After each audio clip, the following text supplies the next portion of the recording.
I felt I was a bad person. Nobody would accept me, my family or my friends. And I felt like there was no way coming back from that. It was a moment that I was having no hope. It was a moment that I was having no faith.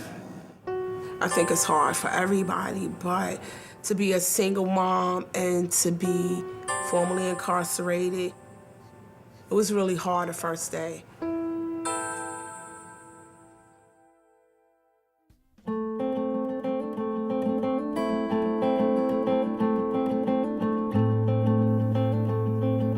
We send too many people to prison for far too long.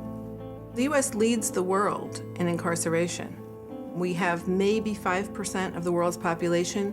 We have 25% of the world's prison and jail cells.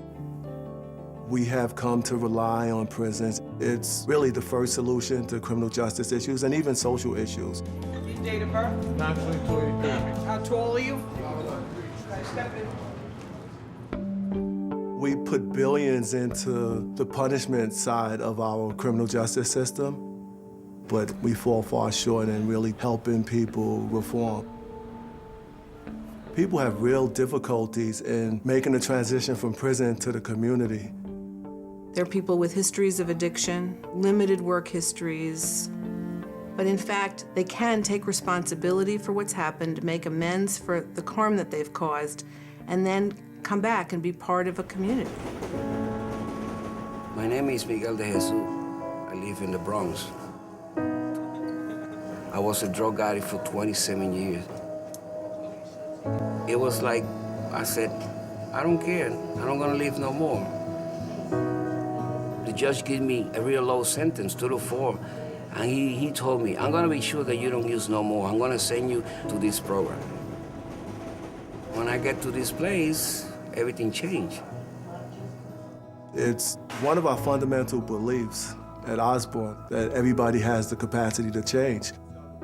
There's this mindset and this attitude which says, once a con, always a con. We honor the humanity of people who have been in conflict with the law. We think of people as if they're coming home from the day that they go in.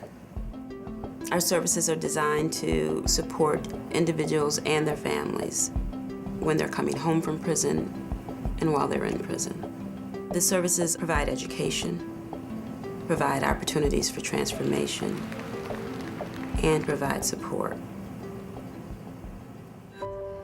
I'm Judy Malloy. My biggest fear when I was about to be released was being rejected as a person. I didn't want people to look at me as what I'd done. Just look at me from where I'm at now. It was just gonna be me and my kids now. Yes. While I was incarcerated and away from them, I was very angry. The loneliness, not being a part of their lives every day. It was really hard. I met Nadia when I was at Bayview Correctional Facility. We did counseling, and she told me about other programs that will help me be more a part of their lives when I get home. Is that gonna be okay? We run a family support group for relatives who have incarcerated family members, and they always talk about how they are doing time. It's rough. I've done 17 years. As anyone here who has someone inside knows, we're doing the time right along with them. 4 parole denials and 2 appeals. I lost all faith. I lost all belief. But when you come into these rooms, it ain't over yet. That's right. There's still a stigma around having just, anybody that's close to you being incarcerated, let alone a parent. When your parent is taken away, your whole life is changed, and it's never gonna be the same. It's so common out there to the point where we're blinded by the fact that this is impacting a lot of people. In some ways, everything we do is connected, and you can't really pull it apart. Building children's centers inside of prisons, parenting classes to mothers and fathers. What type of parent do you see yourself as today? I see myself as a parent who's trying to hold on to tradition. I think that's imperative to keep that family structure together. Where'd you learn how to be a father from? I was raised by my sister, so it's never like a male figure in my house anyways. Right. You see a guy come back, my kid wrote me, and it'd be 4 words on the page, this big. Dear Daddy, I miss you, I love you, and here's a green cow with some bluegrass and a brown sky. Guy goes back, puts it on his wall. For those few minutes, those few seconds, he's a father. And he discovers that he likes that. When we're talking about individuals that are coming home from prison, they want to feel a part of things. They want to feel a part of society. They want to get on with life. They want to move on from their experience. My name is Kevin Muniz. When I was released, I already knew in my mind I needed work. The reality of it is, you will never find work as easy as you would if you didn't have a record. And that's where Osborne falls into play. What I do now for a living is custodial work, or anything dealing with cleaning. I supervise 40 men. When I work, I think, Osborne gave me this chance. I'm not gonna screw up. And that's pretty much what Osborne does. They give us that opportunity, and my guys are, including myself, are absolutely indebted to them. People change their lives day after day. I mean, we don't make them change, but we're giving them the resources that help them to change their life. They just take it on. I found that they let me figure out what my problem was. They let me decide how to fix that problem. And they let me come up with a plan to use on the outside that I came up with.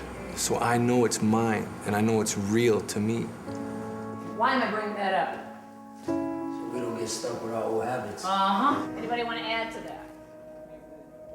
My name is Raul Alicea. I'm 24 years old. And if we don't grow, we don't change. I was selling crack cocaine. I was arrested, incarcerated for 2 weeks, and I was sent to this program, which I thank God for, and it's turned my whole life around. As I was arrested, I thought I was done. I know I'm gonna go to prison. Thankful to God, I do an outpatient program here at Osborne for 12 months, which has been very helpful to me. I was a pretty good kid, but my father died of HIV when I was 7. And my mother had the same thing. She contracted it from him, and she died when I was 13 years old. I think that kind of had an effect on me as I was growing. I used to hang out every day, smoke weed, drink. Now, I haven't smoked in a year, which is great. There's no reason why I should start again. Osborne helped me see what's outside. I cherish that, and I return the respect. The impact that Osborne makes in the lives of the children and families it services spreads to the communities that they live in. There's less violence, there's more respect. Osborne kind of stands at the forefront, I believe, to affirming the potential of human beings. And when I get this one from the Osborne Association, I said, wow, that you could give me $1 million and I don't sell it to you. Because to achieve all this, you need courage. Whatever I can do to be a part of Osborne is what I will continue to do, because they reach so many different people on so many different levels. Osborne is my family.